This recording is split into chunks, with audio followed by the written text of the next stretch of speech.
నేడు తెలంగాణలో మంత్రి తుమ్మల వర్సెస్ ఈటెలగా మారింది సిచ్యువేషన్. కాళేశ్వరం ప్రాజెక్ట్ విషయంలో మంత్రి తుమ్మల నాగేశ్వరరావు కామెంట్స్ కు BJP MP Etela Rajender counter ఇచ్చారు.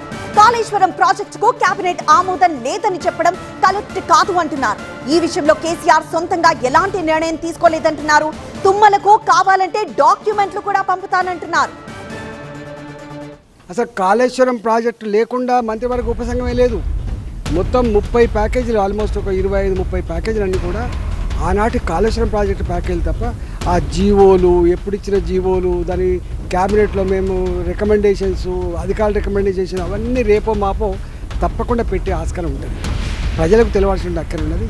నేను వారి గురించి కామెంట్ చేయను, కానీ ముమ్మాటికి కాళేశ్వరం సంబంధించినటువంటి రీడిజైనింగ్ కానీ, ఇంజనీరింగ్ కానీ, ప్యాకేజీల మార్పులు కానీ, పాత కాంట్రాక్టుల పనులు కొనసాగించడం కానీ, లేదా కొత్త టెండర్లు పెట్టడం కానీ, ఇవన్నీ కూడా మంత్రివర్గ ఉపసంఘాల్లో ఉన్న రికమెండేషన్స్, అవన్నీ జీవోలతో సహా కాగితాలన్నీ కూడా బయట పెట్టమని పెట్టారు.